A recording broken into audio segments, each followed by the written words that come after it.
adjusting, adapting to the current state of things. Even if there's no patch, teams just change how they approach the game. Yeah. Absolutely. And I mean, we'll talk about this tomorrow when we do complexity. That the thing that's impressed me so much about that team is that they showed up to this event a vastly better team than the team that won the Americas qualifiers. You just haven't seen the same improvement from Hot Six. And in this environment where these players are so good, these teams are working so hard, if you're not improving, you're going to lose. Yeah, and the differences, just to put it into context, are minute differences of improvement. We're talking about players who are probably at 99%, all of them, and then it's like a 0.5% sway between a great player and an average top player. And so a 0.1 improvement is actually quite a big improvement, isn't it? The bigger improvement is, more measurable as a team, like how you figure things out.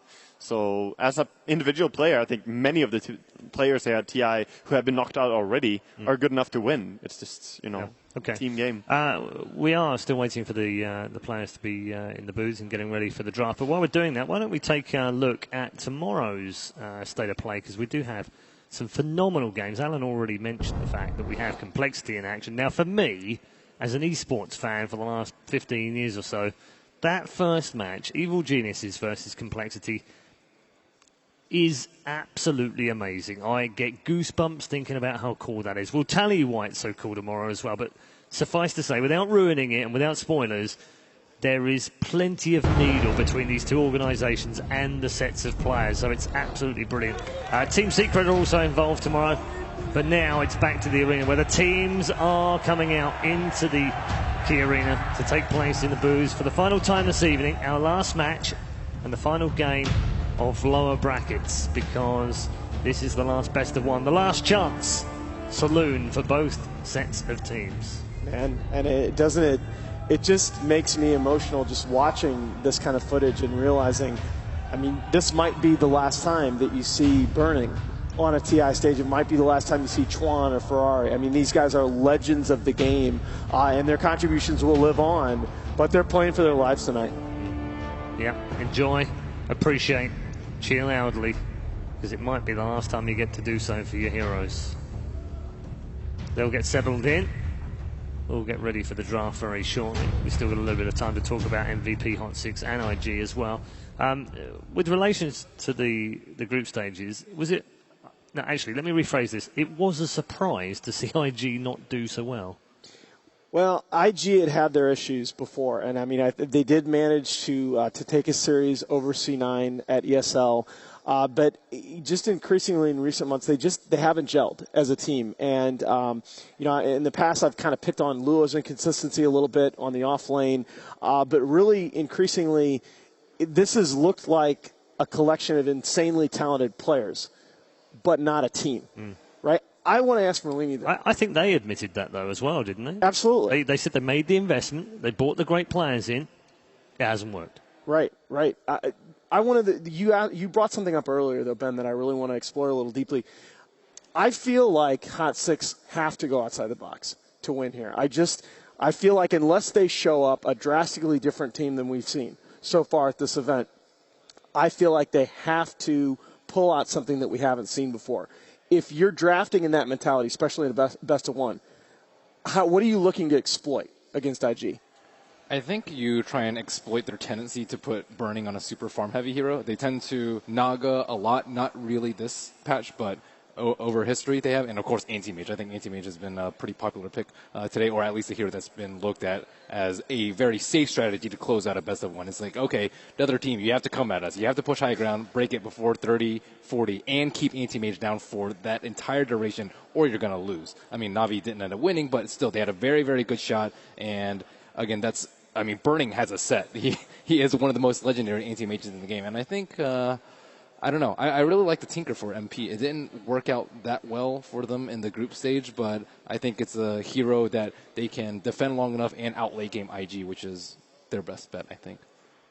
Okay. Yeah. Was definitely curious to see them play Tinker as well because of the itemization that they went for. Early Aghanims was something that I don't know if we have seen Aghanims at all. Yeah, it was only like the third or fourth time, and I think the other couple were, I'm sure Knox will pop something up if that hero gets picked, but it was a very unusual build, and I actually I kind of liked the concept in a way in that game. I mean, it was interesting, and it could have worked, but it didn't. And at the point where it didn't, everyone that I talked to is like, yeah, if you went Hex, maybe you would have won by now. Yeah. You know, like, it's so hard to go for an innovation build because when you lose, you look so stupid. Right. If it works, you look like a genius. And the contrast here, of course, is that MVP, in theory, can go and be a bit crazy with this stuff, but I'm not sure that IG can afford to do anything crazy right now. They need to be pretty safe, pretty sensible, and do what they can do.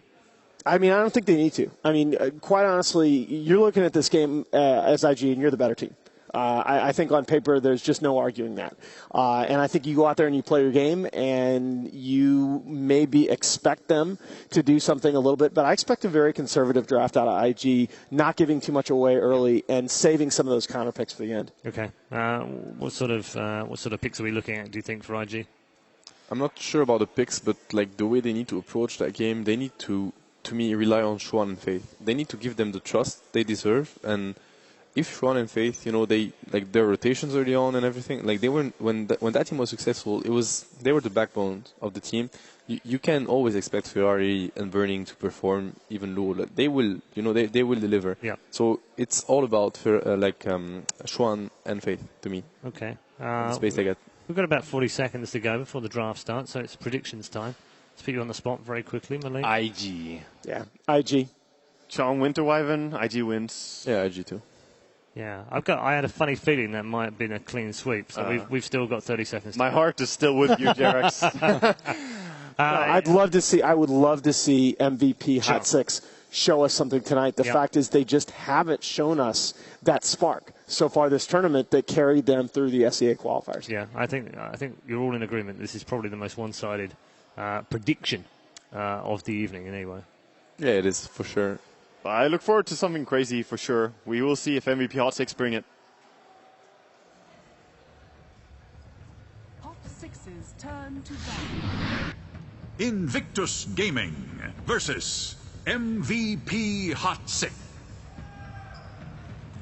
Last chance saloon for the two players, and the two sets of players, and the two teams who are now in the arena for our final game of the night. We've lost 3. We're about to lose a 4th. It's MVP Hot Six versus Invictus Gaming.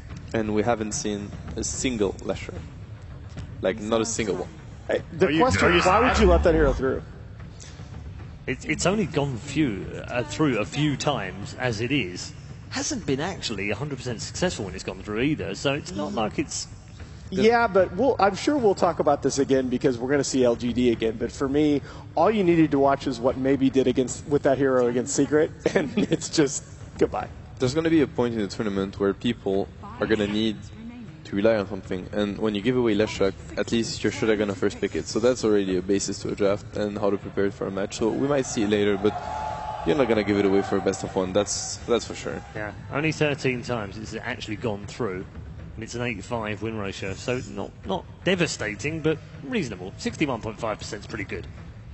The two main strats that we've seen from IG, I think, is like a really push-heavy strat with DK and Chen are the backbones of that, as well as a 4-protect one with burning on Anti-Mage or Naga. Sometimes Spectre, but we haven't seen Spectre picked at all. I think we're going to see them run one of those two. Yeah. I would slightly favor the 4-protect one in this scenario. I feel like even though you do expect a bit of a pocket strat, you make MVP come to you. You put the pressure on them to make the plays. Yeah, as we saw versus match versus EG, their late game is a little suspect. Their early game is really, really strong. Yeah. Yeah, I'm looking to both these teams and just thinking about them. And I think Vina is a very high priority target here.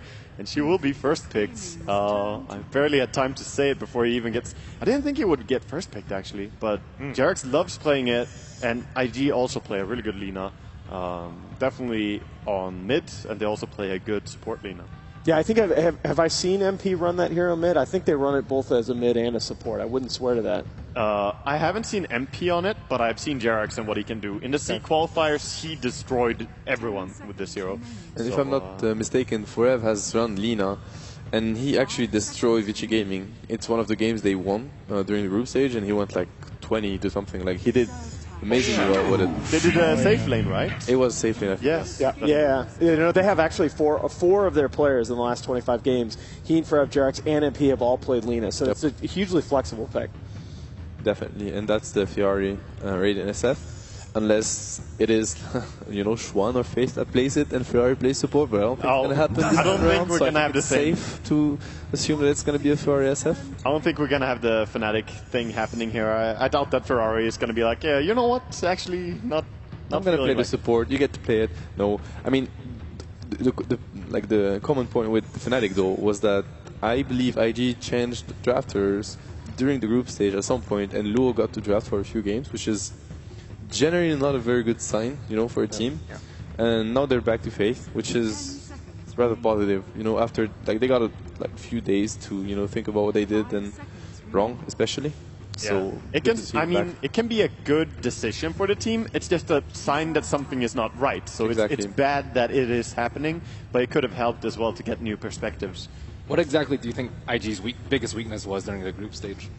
Like why they underperformed so Their team play, to me, and as I said earlier, also the space they give to their supports. I think the movement of your support early on is what's going to decide how the game's going to be played. And Faith and Schwan, they're known to be very, they're a very good support duo. They used to play with each other, and they're usually really the backbone of the team. And I haven't feel like they were in the last games they played. I watched a lot of their games casting, and we cast a lot of C9 games and IG games, me and Toby.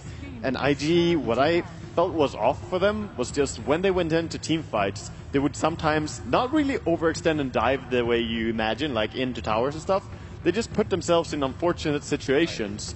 A slow and steady move, but into a bad scenario where you get surrounded or so. And it sometimes cost them the entire game. And Sean was playing really well in the majority of their games. So I would like to mention him as the MVP through the group stage. Yeah, I thought their support rotations have been good, but they just didn't capitalize on it. And that's an issue that we've also seen from C9. And you draw a contest